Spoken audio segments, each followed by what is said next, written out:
What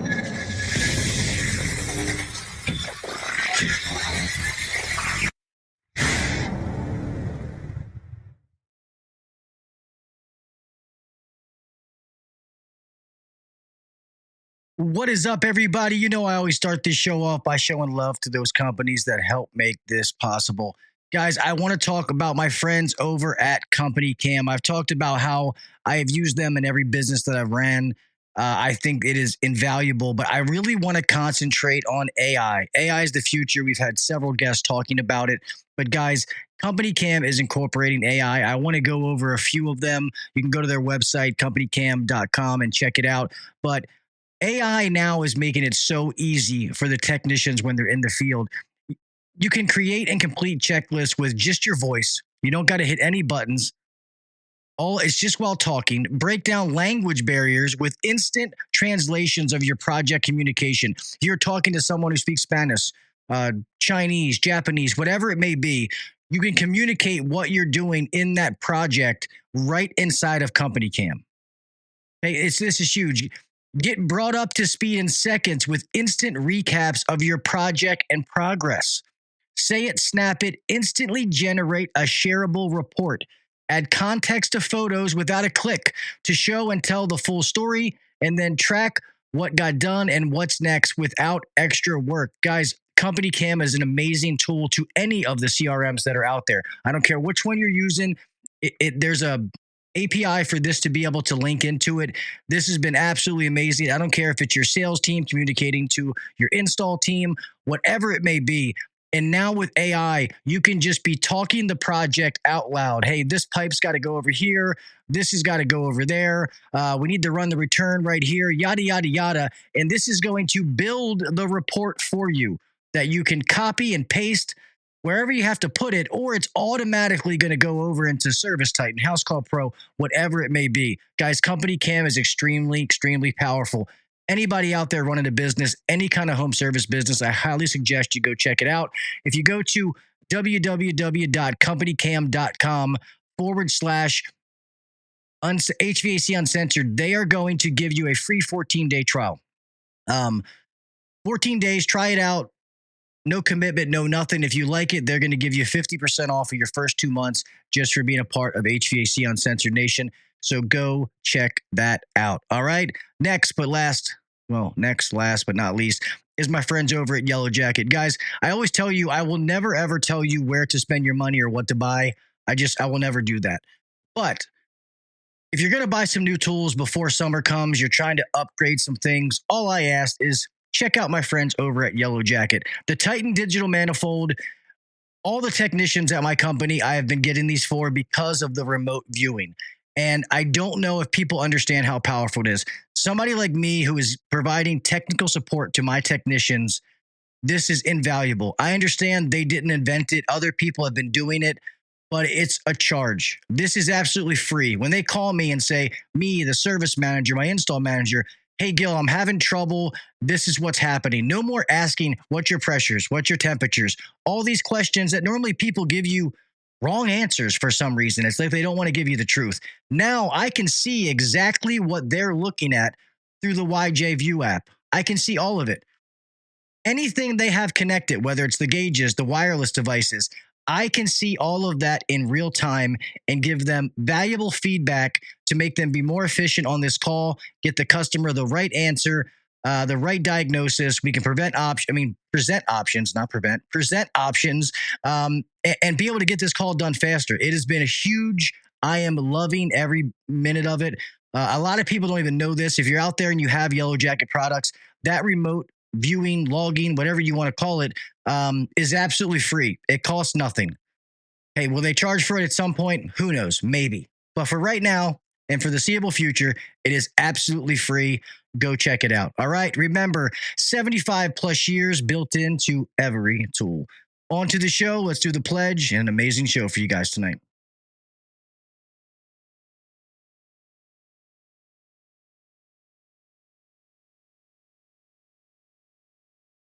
I pledge allegiance to the flag of the United States of America and to the republic for which it stands, one nation under God, indivisible, with liberty and justice for all.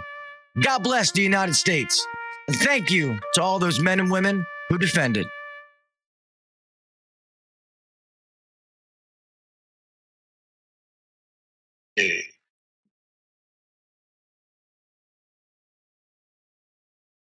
Welcome to the #1 rated HVAC podcast.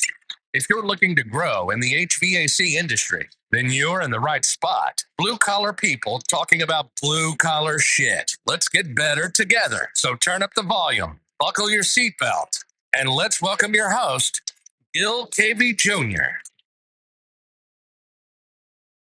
What is up, everybody? Welcome back to the HVAC Uncensored Podcast. I am your host, Gil Cavey Jr. Here we are, another Wednesday, another hump night, and then another amazing show.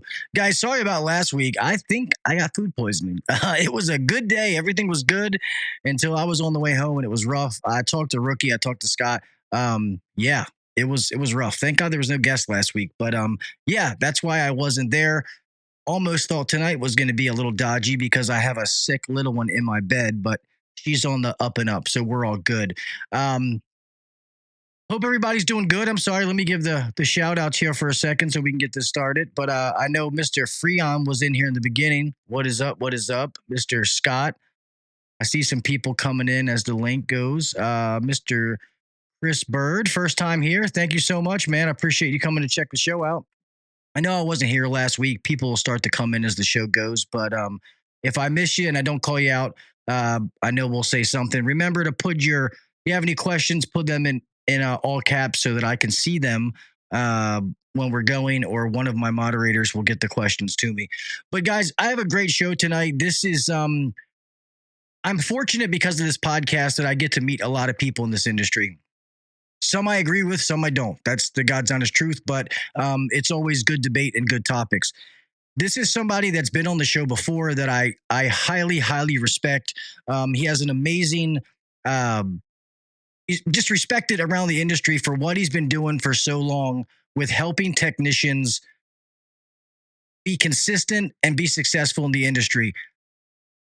I'm not even going to go into what he does, but I am super excited to have this man on the show. Guys, please put your hands together and help me welcome. Jesus, can't talk tonight. Welcome the one and only Mr. Uncle Joe Crisara.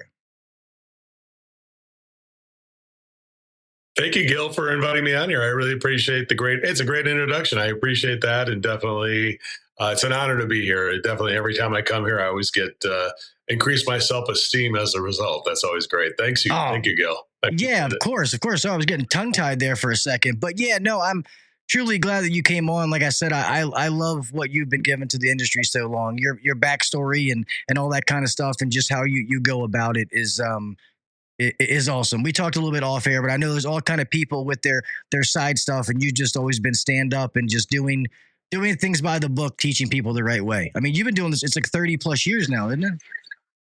Well, yeah, but that's probably publicly, I've been doing it since 2001, so about 26 years. I mean, but I would say I've been in the HVAC business and plumbing business for over 40 years, over decades. So definitely, I've seen been associated with some of the greats back. Some people have sadly passed away that have mentored me and stuff like that, and I kind of help carry the torch forward. And hopefully, I can bring it to people like you who are out there helping build companies and help the average person reach their true potential and beyond. Probably more than they thought they were going to do, right, Gil? Yeah, what you and I are trying to do together. Yeah. Yeah, no, that's for sure. I guess we don't have to go because there's so many things to cover. I guess if this is the first time, God forbid, if they've been living under a rock and they've never heard of Uncle Joe Crisara, I guess just a little bit about yourself before we move on to what you do today. Sure. Well, I was a service contractor myself. I did every job in the industry, in the business. I started out as a plumber, and then I got into HVAC about 1979. And then I said, you know what, I think I ran out of bosses, and I started my own company in 1985. And I learned a lot about life there. I wound up getting a divorce, and my business was in financial ruins in the first 7 years. I went into business. I didn't realize that you have to know your costs and know how much money to charge. And I was I had a dysfunctional thought when I first got into it, thinking that if I could just be a little less money than everybody else, it would give me more sales, which is really not a it's a poor thought, poor paradigm, and so it drove me about 500,000 in debt back in 1991. And then I was too stupid to quit, Gil, and I just kept going anyway. I said, "Well, they'll just have to take away my business, and I'll wait for everybody to take it away from me." And strangely enough, they didn't take it away from me. They just kept letting me operate, and I just had enough money to keep going. I wound up losing all my employees, but then I was blessed by one of my customers who said, "Hey, Joe, why are you always trying to lower the price to save people money?" And I said, "That's just what everybody wants." And he goes, "No, they don't. Sometimes people want to buy more stuff and get better stuff." And I'm like, "Oh, this is this." Then he showed me the science of pricing, and he showed me like the Dale Carnegie training for winning friends and influencing people, and the Stephen Covey 7 Habits, and Michael Gerber emails. It was a lot of different things I was in that year of 1991 I was exposed to. Well, I was 500,000 in debt by 1991, but by December of 1994, I was debt free. So I had all those lessons, and it rapidly made a huge difference. And I went on. I think that recovery story I had, where I turned it around, is something I did for other businesses. And I know you share that passion yourself, Gil, where you help other companies and find people who need help to get to that next level. And I really admire that about you. And I think we do share that same passion, which is to help people get to where they want to go. And that helps our dreams become a reality too. And so that's what I've been doing. Sold my business in 2001, did pretty well with that. And then I said, you know what, I'm going to go and I start going on message boards somewhere. Before they had podcasts, we used to have message boards, and I just give them stuff. Hey, why don't you look at this? I'm like, yeah, that's really cool. Can you come out to my place? It started with me going out to their place, and then it started doing, hey, I got to start systemizing this and turning it into a business of its own. And ServiceMVP, which has got 8 coaches. We've got a technology development team. We've got over 28 employees who work for it. And we have a service that no other company does. We train and coach. Last month, Gil, ServiceMVP graduated 713 employees in the service industry graduate from the level 1 training. So every month we orient and onboard new people and take some of the old people and coach them as well. So nobody does that. Nobody does like 3 weeks straight, 90 minutes a day, graduate people on week 4. And then we have a technology with the option builder that can make options and AI options in 20 seconds right now. And a thing that would have taken 2 hours is now taking 20 seconds. And so we're really proud of the stuff we've created and the tools we've given. And like you said, the Yellow Jacket stuff and the company cam, those are all great advances. And we sometimes take those for granted, but all those things that we have, including, your knowledge and your sponsors and everybody, that's really something that people shouldn't take that for granted, because back in the day it wasn't here, But that's where I'm at, and I just keep. I'm in Jacksonville, Florida, right now on the road, helping train another team, and I'm just passionate about helping other people go. That's awesome, Uncle Joe. That is, and I guess it's awesome, and I love the way you do it. Is because you helping the businesses by helping their people. And I guess you can attest to this. I mean, yeah, I've been 25 years. I mean, I don't look crazy old, but this is all I've ever done.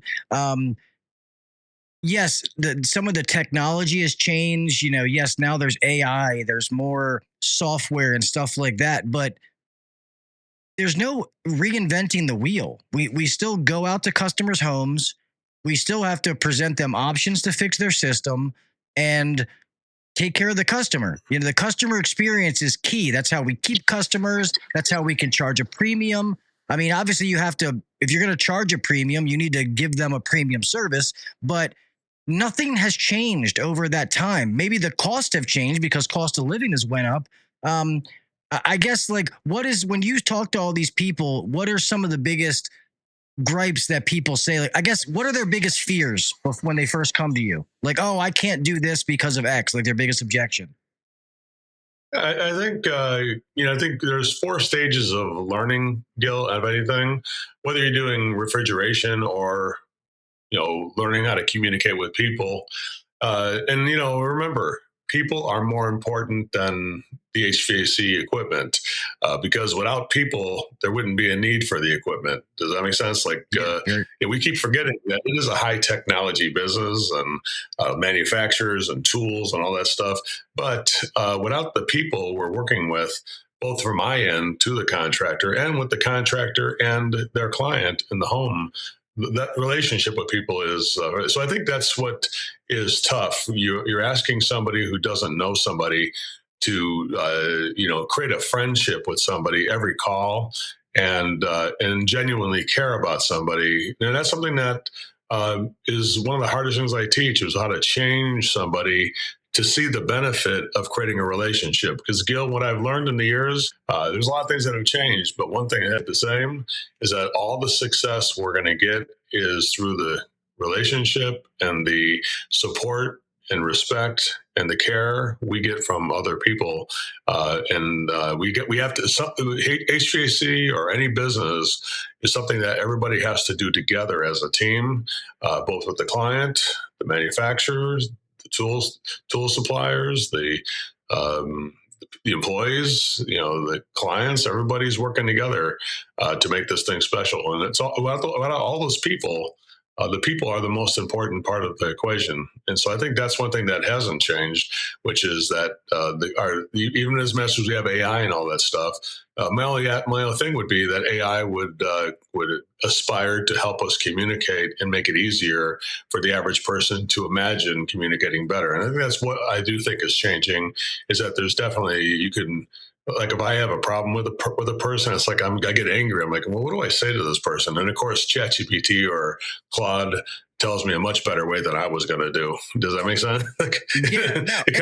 It's all the information it can get you. Yeah, people think AI is like a robot. It's not. It's a whole bunch of information, and it creates the path to the information a lot faster than you would be able to find it. That's what it is. And it's funny that you say that it doesn't, the relationships and people, because one of my passions that I've always been since I was a child is I've loved to help other people. And I feel like I've gotten to do that using HVAC as the vessel, that I get to help other people, whether it was being in customers' homes and helping the customer, helping Mr. and Mrs. Smith, or now if it's helping the people that work for me, helping them help the customer, it's always been that. And I feel like that's why my love for this trade has always been so strong, because that's just always kind of meshed. Yeah, I think that's it. I think if you're, if you kind of have a discovery in this process, like there's some people who work like, I want to get a job in commercial because I don't want to deal with people. There are people like that, it's like, I prefer just to work with the machines and not the people. And there is a comfort in the machine, because it's predictable. It does the same thing every time. People don't do that same thing every time. So your ability to get comfortable with that, that can be hard to do. It definitely is not. They always say it's a soft skill, Gil. But if it was so soft, why is it so effing hard? Does that make sense? Yeah, for sure. That's funny. And I understand that people worry about the technical side, which you definitely 100% need to have. But you can be the best, smartest tech in the world. If you cannot communicate what you are doing to the customer, when you leave there, that customer can still have a bad experience. Man, that guy was weird. I don't understand what he was saying. So people need to understand that you need to have the technical skills as well with the communication to really be able to excel in this industry for yourself, for the customer, for the company, that you have to have both of those skill sets. Yeah, I think there's, when you find a problem, you have to be able to explain the technical side of the problem, but you also have to be able to explain the impact it's going to have on the family in a way that is meaningful and impactful to the client. And when you explain solutions, you have to explain the technical part of what it's going to do, but you have to explain what it's going to do, like the inverter, motors. There's a technical side of that, but there's the people side where is 24 times quieter, and it'll help you sleep better at night. It's like you got to be able to, communicate both sides of that. If you're only communicating the technical part or only communicating the people part, you're only doing half the job. You got to do both things together. I really believe that. Yeah, no, I definitely do too. And I don't know. It's funny because I wanted to combat this question because I have my own theory, but I saw somebody in the chat ask about why do people change the names of some of the parts? I don't know if you do that, but if you do, I have a theory on, I know why I would do it. So I'm just curious to what your answer would be. I don't really think you have to. I've really come a long way on this regard. Back in if you saw some of my earlier videos from I would have said, leave out the name of the parts or, to name of the parts like you're saying. However, I have kind of modified my position. Here's what I feel is the better explanation.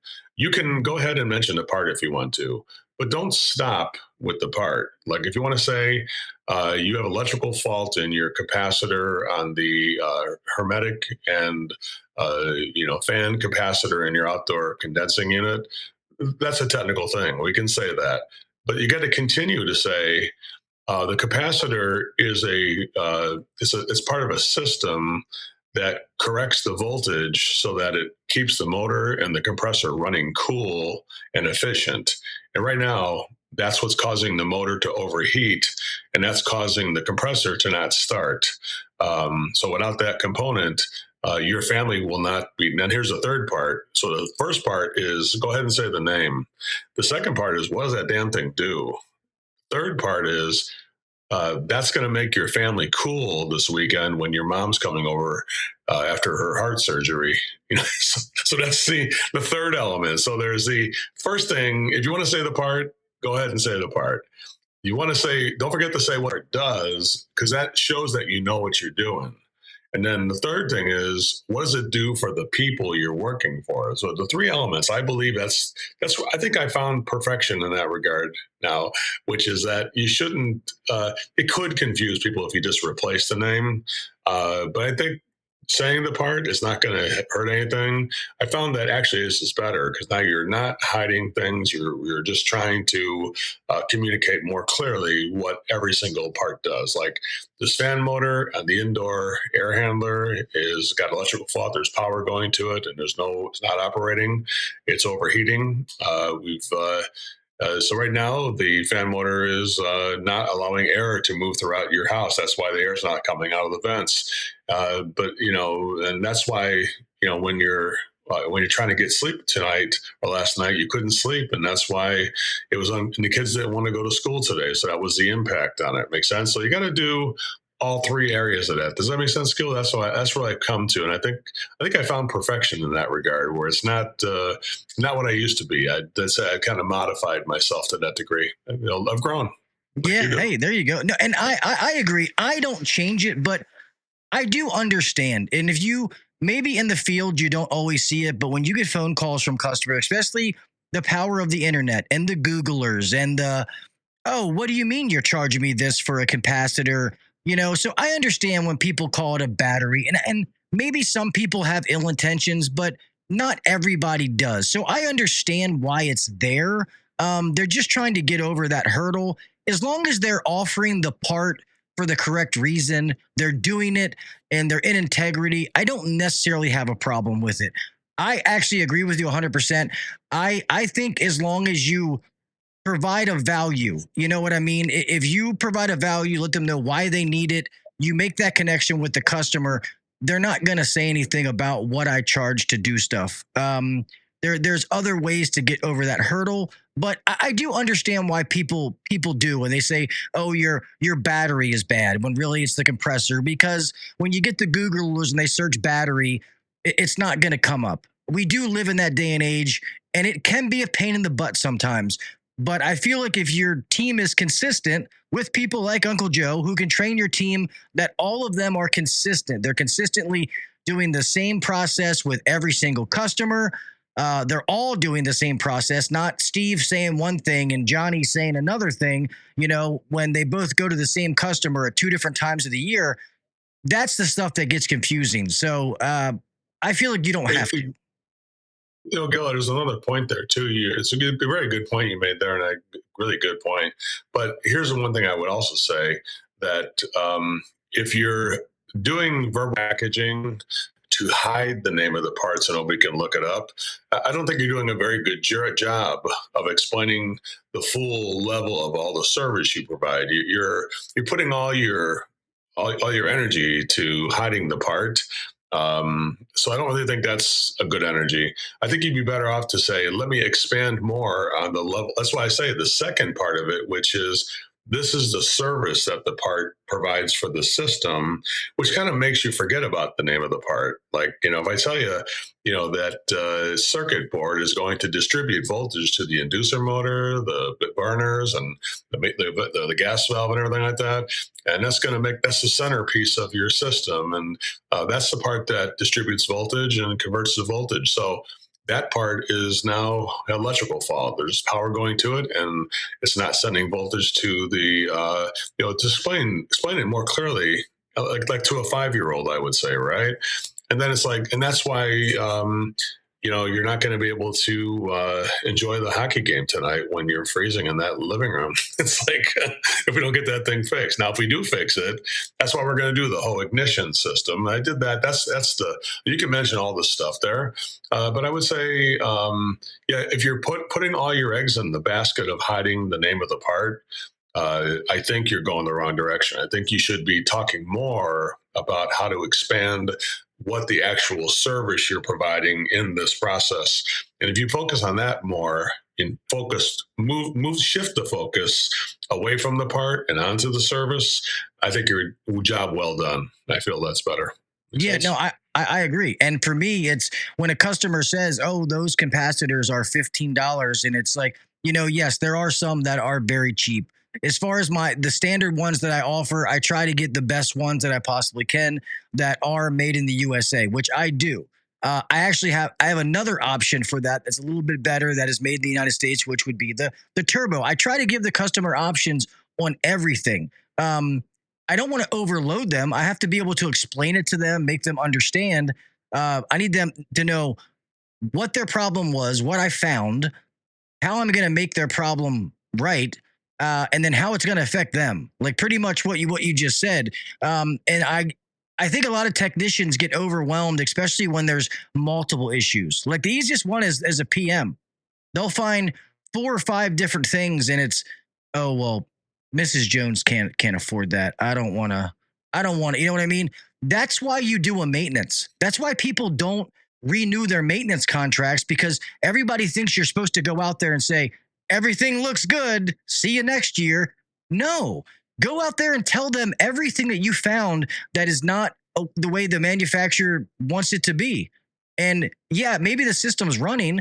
If they want to fix it or they want to replace some things, great. We'll take care of it today. If they don't, okay, that's okay too. It's their choice. But guess what? When one of them fails, you just validate it yourself. They're going to call back in and be like, man, I wish I would have listened to Gil when he was out here. He told me this was going to fail. You just build trust. You don't have to be dishonest. You don't have to be unethical. If you can do that consistently, you can do very well in this industry. It's really that simple to me. I agree, Gil. Man, I wish I need to spend more time with you. I can see that right now. That's definitely, we're like 2 brothers from another mother. I mean, honestly, you could start a sentence and I could probably finish it. I think we're on the same page in a lot of ways here. But I would say this, if you ask me how much a part would cost, like, Joe, I found that part. Tell me how much. Tell me you found it on Amazon for $15.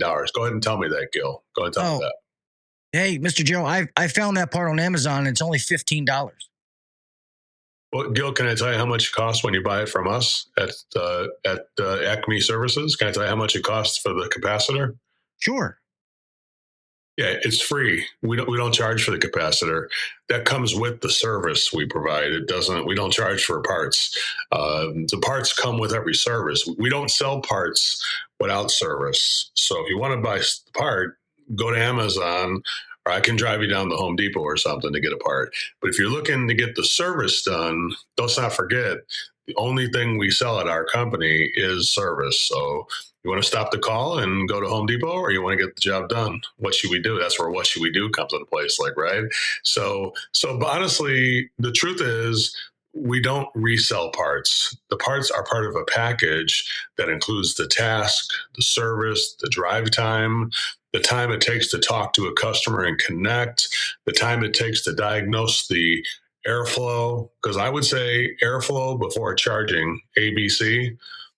Everybody should be like, hey, you know what? We need to look at that ductwork. Is it sized right? Is it sealed properly? Is that filter a 5-inch filter or an obsolete 1-inch filter? Is the coil got biological growth in the drain pan? Is there dirt in the coil? Like, that's got to be examined before I even start charging. I will not charge the system or install. Guess what? I won't install an air conditioning unit unless the bottom option, Gil, is let's fix that ductwork if you're not going to get that unit done right. I'm not going to put a system in, a 2026, inverter system into a ductwork from 1988. I'm not going to do that. We're going to fix that ductwork. That's got to get done. I think that's what a lot of people miss. Good service is about being on your game technically, because too many people shortcut it and just go inside the box. The opportunity is outside the box, truthfully. And I really want everybody to know that when you do that tune-up, take your time to look at the whole system. Is something I really believe in, not just inside the box or just do the tune-up. I believe that every single call, the ductwork's got to be. If you do it every call, you just get good at it. And now they have things like Measure Quick and things like that, and it's technology, guys. There's no reason to not get a really good tune-up with these amazing tools we have. And I got a chill down my spine when I just said Measure Quick. I don't own any stock or anything like that, but it's like, it's given us so much knowledge, and Blue On and things like that. It's so many resources. It's like I'm so blessed to go over these 4 decades and see how many resources the average technician has today. It's never been easier to become an HVAC tech than there is right now. Honestly, I really feel that's true.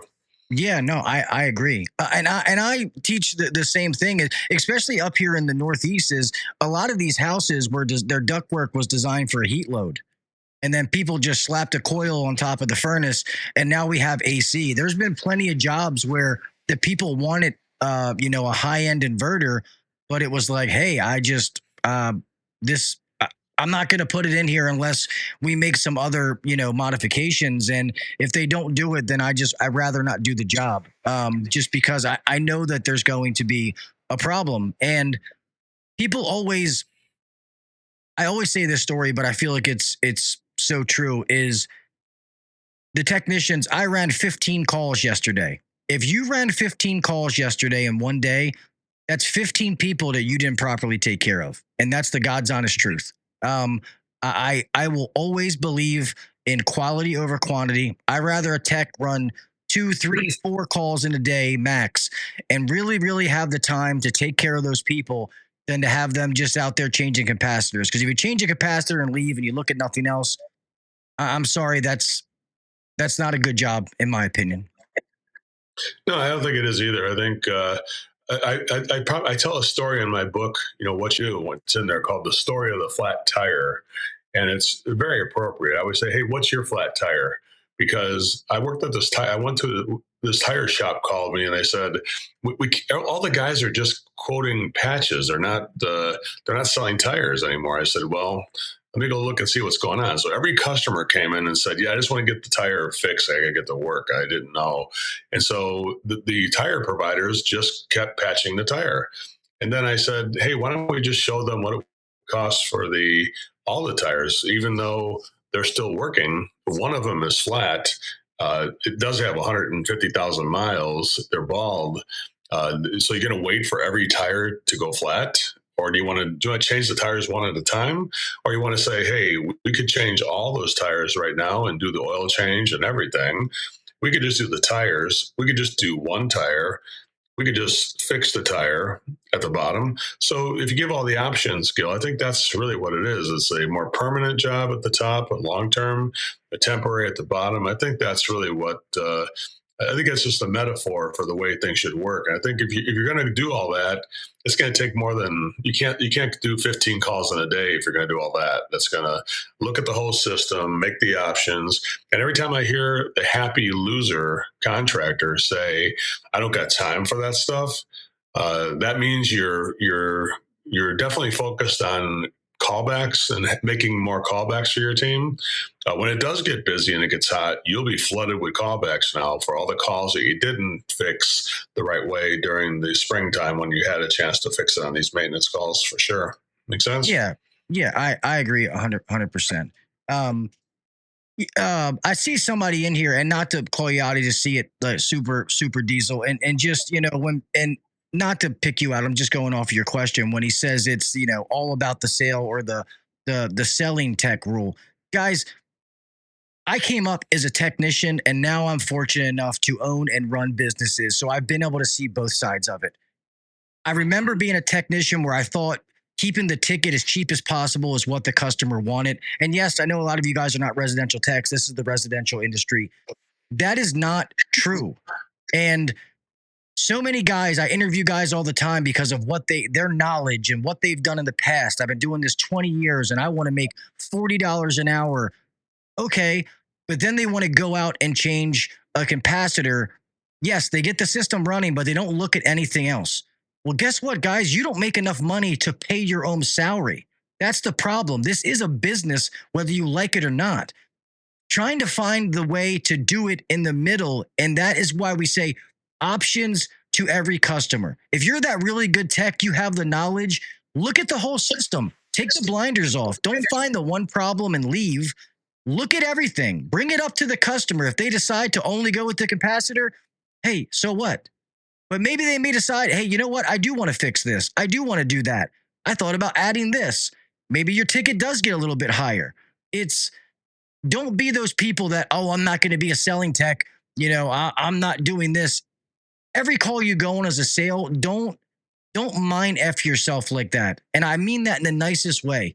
Go out there, be thorough, offer everything that you see consistently. I promise you it'll change your life. I promise you. Gil, I really feel like if you can tell the company's on the wrong focus when they say things like you're a selling tech or you're a phone closer or those kind of terms, because nobody can really sell a client. The client has to sell themselves on, this is the kind of person I believe can get this job done right. So it's not about you selling more stuff. It's about you not being afraid to offer a more permanent way to fix the electrical problem on the outdoor condensing unit, or a better. You got a refrigerant leak on the system, and you find it in the line set, but you realize the line set is the original line set from like 20 years ago, and so they replaced the indoor and outdoor unit, but they left it in the old line set. But the more permanent option would be actually replace the line set now. Even though it wasn't done 5 years ago. And then let's put a filter dryer in. Let's go ahead and make sure let's look at that indoor coil too, and that ductwork, and should it be a 5-inch filter or a 1-inch filter for a 4-ton? There's no 1-inch filter that's going to work for 4-ton. It should be a 5-inch filter. So I believe that the 5-inch filter is the new minimum that's going to have the static pressure. Since now the industry, listen, I was taking static pressure in like the late 90s, and I thought I was like way ahead of everybody. Nowadays, everybody's doing static pressure. It's just a normal thing people do. And I'm really happy. I'm happy about that. When I see people do that, it makes my heart warm that I feel like I've made a difference. Like I'm part of what has driven that kind of thing, and NCI and things like that, that are on the same page I'm on. Jim Davis and colleagues like that. And, so many people who are on the same page as that. But, the bottom line is that if you do a thorough diagnosis and take time to do it right, you explain the impact on their family, and you there's a logical reason. The thing is 15 years old, and all the components are 15 years old. So if I just do the contactor, we should do the capacitor, contactor. There's a case for replacing the fan motor before it's dead. Why do we have to wait for it to die? You're going to wait for your tires to pop in the middle of a desert before you replace them, or you want to replace them before they go bad? So I think the HVAC industry, the paradigm for years had been only fix, if it ain't broke, don't fix it. then otherwise you're a selling tech. You're just you're a guy who sells stuff.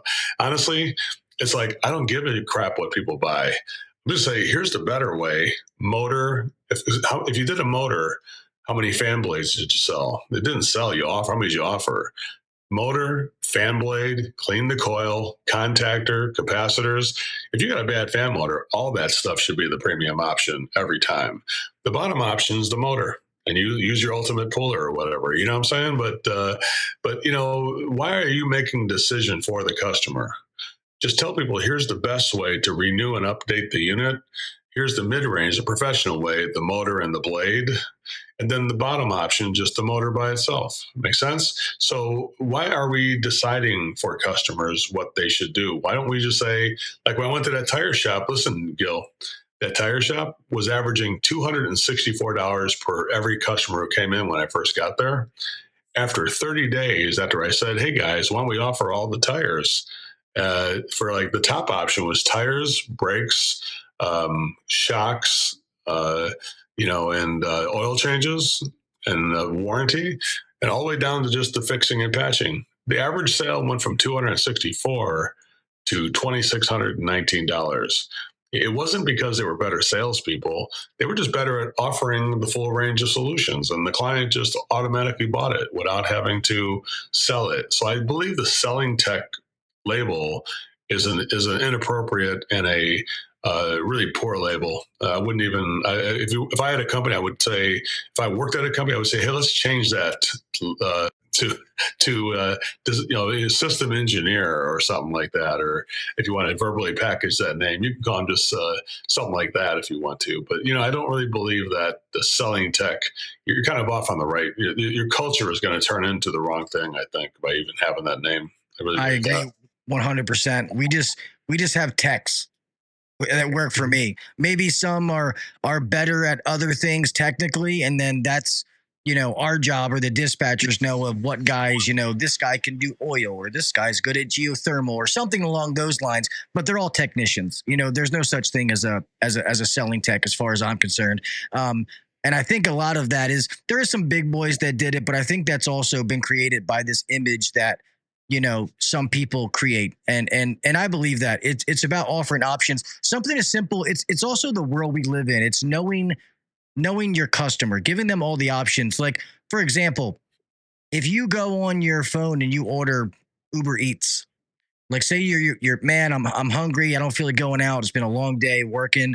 I'm going to order a sandwich from McDonald's, and you order something and you hit done to place your order.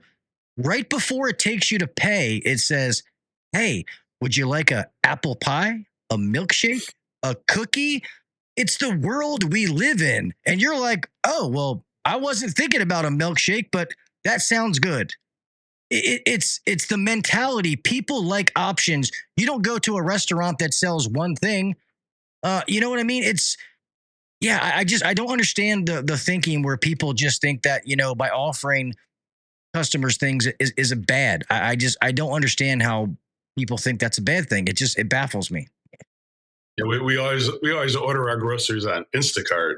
No, we don't like going to the store. We go to the store, but we go pick it up, right? We order on we like the Instacart thing because it has a shopping list of things I bought last time. You kind of reminding.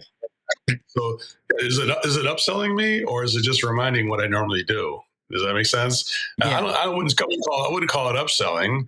It'd be like, oh yeah, I got to get some more dry roasted peanuts. Most out of that, or whatever. I got to watch a ball game. To watch a ball game tonight, I need to get a 6-pack or whatever. So whatever it would be that I wouldn't call that upselling. I call it just a reminder system that, hey, this would be something that would go with it. And so I think you sell yourself on that stuff, right, Gil? It's not like the software sold, or DoorDash never sold me something. It was me who opened up that software or that Uber Eats, and I'm the one who I victimized myself. But then I guess what? I didn't have to get off my butt. I was able to watch the ball game, and the food came to me. True. My Orioles are actually winning. Good. Sorry, I got the score up here. We've been getting our butt kicked by the Yankees, so I see you. Speaking of ball game, my O's are winning, so I'll take it. I'm happy to hear that, because I'm always rooting against the Yankees. You know that. That's one thing. We're on the same page there. I'm a Chicago White Sox fan, but so I have. We're starting to win now too. We're not doing too bad. Where this is going bad. I know I lost the White Sox fan, right? Because who would like that team? But I do. So yeah, I don't mind them. Hate the Yankees, but the Yankees just beat the living hell out of the Orioles for 4 games straight. So I can't really say much about the Yankees. But we'll see. I'm looking up there, and they didn't find a way to lose. So yeah, I'll take it. But we can beat this topic with a dead horse. I guess let's get on to ServiceMVP and, how you're able to help change some of these people's lives by just, pretty much the things we're talking about. You're able to teach them in a consistent, honest, ethical way to be able to do this every time. Yeah, we have eight coaches, 2 coaches in each time zone, and they start at like 7 a.m. Eastern time, and we have other coaches that go from they go all day long. So we have for both the field, the office, and leadership. And it's a constant thing. We're like a university that's every month taking on new employees. We probably have 150 different clients that are bringing. So imagine you run companies, Gil. It's like, how do I get all these new guys trained? Well, either you, the owner, or managers have got to train every new person who comes in, or ServiceMVP does that. And I just think we do it more consistently than any company would do it on their own, because they got a bunch of stuff they're doing. Like if somebody joins you in the middle of July, it's going to be hard to be consistent when you got 3 new guys joining you. You're most likely you're going to just throw them in a truck for a couple of months and warehouse them in the truck. Yeah. So we provide a service that says, hey, let's orient and onboard everybody 90 minutes a day, 3 weeks straight, and then you graduate on week 4 and you get a video, you get a certificate, and it's changed lives. I mean, honestly, we average about 600 new people a month that we brought into this industry, all the heating, cooling, plumbing, electrical industry, and we've made better managers too. We have that call-by-call management where you're monitoring the calls, and now with the technology, you can check to make sure that the diagnosis is right, that you got that measure quick, or you got, some of the other your tools that the manager can see from a distance, like you're talking about before, the yellow jacket tools that can be monitored. And the manager can see what's going on out there instead of having to ask your question or get the wrong answer. You see the accurate picture. And so I really think that this is the management. We teach the management system how to, Yellow Jack brings the tools. We teach people how to use those tools. That's the best thing that we do. So, and same with the phone and same with the new technology. Even if you're going to set up your customer service team or even use AI, there's a way to set it up the right way. And so it does what you're trying to get it to do. And that's what we do. We help companies like that. And after they do that first month, they just have a once a week thing we do. And we have, hundreds and thousands of people. I think there's 73,000 people who have gotten trained by ServiceMVP over the last 5 years, something like that. So it's quite a few people. That's awesome. One of them came in here. It's not letting me scroll for some reason, but on here it was Dizzy Dallas, and he said Uncle Joe came out to my shop and trained us, and it worked wonders. So nice. His comment. Thank you, Dizzy. Thank you, Dizzy Dallas. I appreciate that for sure. And we have a lot of people. Honestly, it's like I'm always shocked that people who I'm surprised people know me. Actually, like I'm like, you're Uncle Joe, aren't you? I'm like, yeah. Like I go to a show and it's like people are stopping me all the time. I'm like, I thought I could just hide out. And it's funny when they're like, why do you call him Uncle? I'm like, I don't know. That's just his name. Everybody calls him Uncle Joe. I'm not going to be the one weirdo that just says Mr. Joe. So it's just Uncle Joe. I didn't make that up. It's not my label. If people start calling me that, probably because I think as I got older, I think I might be Grandpa Joe pretty soon. I'm not sure. That's funny. Yeah, no, I just, I love it. And I want people to, see this and know that there is ways out there to help. So let me ask you this, like, say, does this have to be on a company base? Like, say there's just a really empowered technician who says, I want to do this on my own. I mean, can they call you, or would that even work? I just got a guy from Calgary, Alberta, call me right before the show, and he's like, "Hey, I want to change myself. I hear people online talking about how much money they're making. I just can't figure it out." And I said, "Hey, why don't you come to every month? We have a live, only company that does this. a live 5-day training event called Total Immersion. We just did it last month in Denver. We have it again in California, but we have every single month a Total Immersion Service Summit. We have that every single month, and that's the fastest way to change someone. It's like you get 4 weeks of pre-coaching for one person. You get a 5-day event, and then you get 4 weeks of personal coaching from me afterward. And we probably get about 20 to 25 people at these events every single month. But that's probably the fastest way that a single person could invest in self. And when you do come to us as a single person, we try to make it on a payment program that's affordable so they can find their way there. But you would have to invest in in going to do this to change yourself, because you're not going to do if you bleed it out. Like we have our book, What Should We Do, which has sold 178,000 copies on Amazon. I mean, you could buy the book and listen to the Audible or whatever, and it would take you probably. It'd probably take you a year to learn all that stuff, and you might have to read it again like 4 times, like you said, right?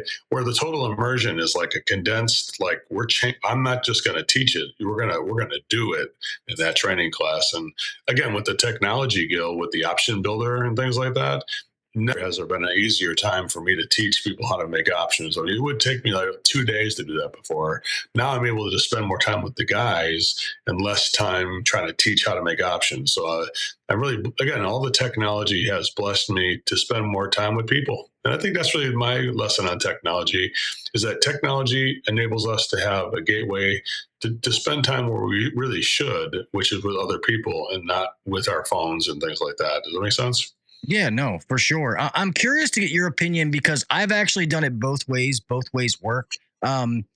When presenting those options, whether it's on an iPad or doing it like pen and paper, do you see the value in one over the other? Do you think it really makes a difference as long as you're constructing those options correctly? I've seen somebody make really good option sheet on paper, but they couldn't explain it properly. And I've seen somebody make a really good option sheet on a tablet, and they couldn't explain it properly. So if you can't explain it properly, no matter what you put it on, it's you can put it on a shingle. It's a SOS, they call it. Remember that? Yeah. And so you can put that on a shingle, and it's not going to work. So I would think getting it right, even if you had to simplify it, do 3 options or whatever, is better than doing no options. But I think you can't overcome when you're not explaining the problem and the impact on the people, and explaining the solution and the benefit to the people. If you're not able to do that, or you're not understanding those things, you're not going to earn your way. The tagline, my famous tagline is, "What should we do?" which has been duplicated and imitated, but never stolen from us. It's just been other people lifted it and used it, which is fine. I'm happy that they do that. I made a whole book on it. So I figured I might as well give you a whole book so you can use it, right? But you have to earn your way to that. What should we do? It's not something that you just say, what should we do? Because that would confuse people. You got to be like, here's the problem. Here's the impact on your family negatively. Here is the solutions, and here's how these are going to benefit your family positively. So here's everything. What should we do? And so I think if you're slow it down, simplify it. I've seen people have chicken scratch on the paper, but sell a $30,000 job. I've seen people who have really good presentations, but they can't explain it, and so they don't sell anything. So I think the media, it's like saying, if a guy came to you and said, "Yeah, podcasts don't work to promote yourself," like. Because I had one podcast I did and it sucked. If you had one podcast doesn't mean the medium of podcast is bad. It's just the fact that the one you went to wasn't as good as the HVAC Uncensored, which is the best podcast of all time. We all know that. That's trying. No matter what happens, Gil, you have to keep doing this podcast. You owe it to society. You can't stop. Yeah, I'm trying. It's been almost 10 years now. The podcast just broke 10 million downloads, which I'm extremely grateful for. I figure as long as I get in front of this microphone and people want to listen, I'm gonna keep doing it. So I can tell you what, you have one proud uncle And I'm always so proud of you and what you do. And you're a truth teller, and you shoot straight, but you're respectful. And I love the tone, yet I love the uncensored nature of things too. So I love everything you're doing here. So I think I'm very proud and honored to be here, Gil, and humbled but confident. I know I can help. So thank you so much for all the stuff you do for all the people out here. Oh, well, thank you so much, Uncle Joe. I appreciate it. I feel like this podcast has been a blessing because I've been able to help people that I know more than them, but then I've been able to learn from people that forgot more than I know. So I've been able to get the best of both worlds.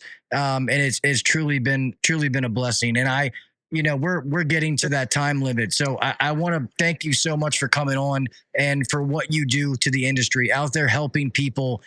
We're getting people into the trade, young people, old people, whatever it is, and getting them to learn the trade and then how to truly help customers. That's how we're going to keep growing. We're going to keep doing things right. And it's awesome that you're out there doing it, and it's ethical, it's honest. It's just teaching people the nuts and bolts and how to make this repeatable. I always say that it's like a heartbeat. Some people may go to one call and they do it exactly the way they were supposed to.